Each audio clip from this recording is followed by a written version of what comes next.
Today we'll be discussing why your regular birth control may not be the best type of contraception, now considering the type of birth control may be more beneficial. I know it doesn't sound like a topic for many of you guys, but you should really know if your girlfriend or anybody may not be on the pill, but may be using a different type of birth control. And there is a lot of different types of birth control. So birth control is a widely talked about topic, but it's rarely taken into consideration due to it being a very private matter. Birth control should be explored and evaluated by the woman who may be considering it. For many women, the pill works, and for others, it's a fast option. But the fastest option may not be the best. I hope that at the end of my speech, you will evaluate the type of birth control that you may choose. Or if you are on a certain type of birth control and there's something else, you may have changed your mind about the current one.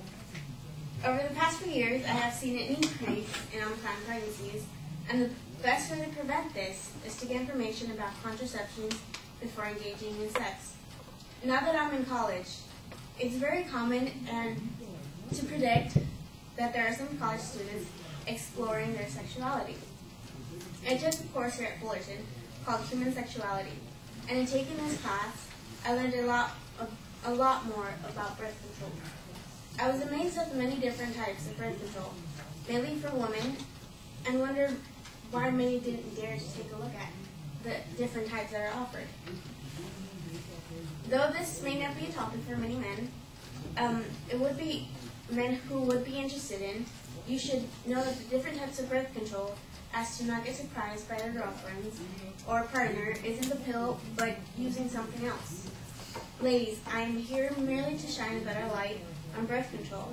Although you may have heard this speech a million times, hopefully you can indulge me and listen one more and one last time.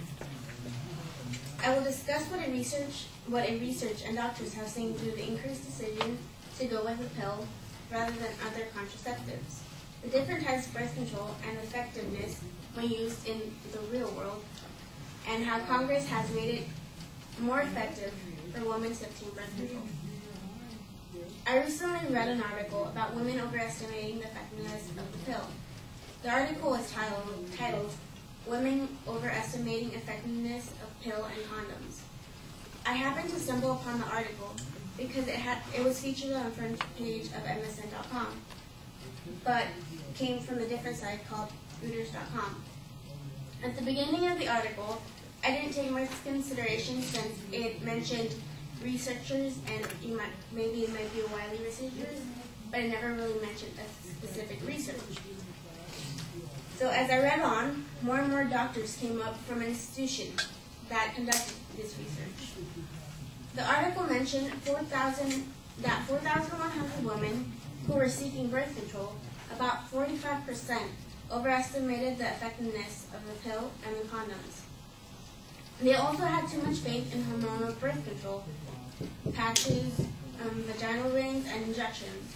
According to findings reported in the American Journal of Obstetrics and Gynecology, in the U.S., the pill and condoms are the most popular reversible forms of birth control, but they are not the most effective. I think they are popular because they are the cheapest way of getting birth control. The pill is approximately $25 to $30, if not free from your insurance. So I guess since times are hard, to go for the cheapest resource. The study leader of these findings is Dr. David L. Eisenberg, and he told Reuters website that the findings point to a need for better education on how well different birth control methods work with typical use in the real world. I agree you need to know the facts before you get birth control. It's like buying a car without knowing the car facts, right? Then there is somewhat more effective birth control that many women are afraid to use of the way it is placed. The contraceptives are IUDs, intrauterine devices, and contraceptive implants. These two contraceptives, the research believed to be the most popular in the U.S. The comparisons between the two, their effectiveness. It's estimated that between 0.2% and 0.8% of women who use an IUD will have an unplanned pregnancy in a year. The rate is just 0.05% with a contraceptive implant. The advantage is that unlike birth control pills and condoms, the IUD does not rely on perfect use. With the pill, the pregnancy rate with typical use is about 9% per year. With condoms, it's about 18 to 21%.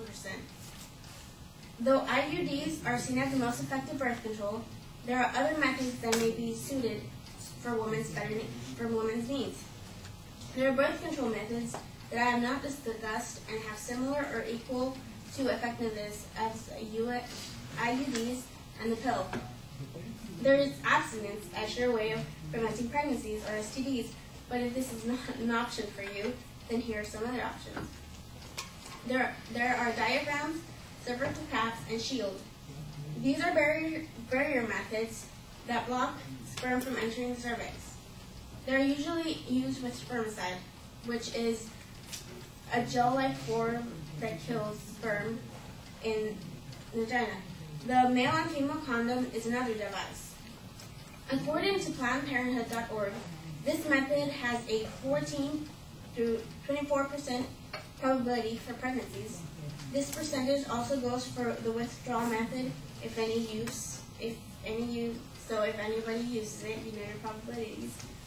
There are also shots, rings, and patches. The shot lasts about 3 months and goes by the name of Depo-Vera. The ring goes inside the vagina, and as PlannedParenthood.com put it, in theory, this could prevent pregnancies by keeping a fertilized egg from detaching to the uterus. And the patch is placed anywhere in the body except the chest. It works for 1 week, but you get 3 patches, so you have 3 weeks supply and 1 week for your period, and then you continue the cycle. These three methods are 2 to 9% effective when used properly or typical use. The pill is also among them. There was a discussion in Congress whether an insurance company should pay for birth control for women without a co-payment. They reached an agreement, and beginning August 1st, 2012, women in the United States will have the birth control covered by insurance companies, free of co-pays, and the U.S. Department of Health and Human Services now. Now, if Congress has decided that health insurance providers should pay for birth control, then why shouldn't you consider what type of birth control you are using? Lowering the cost of birth control is a good thing, but the Committee of Health and Human Services still recommends patients to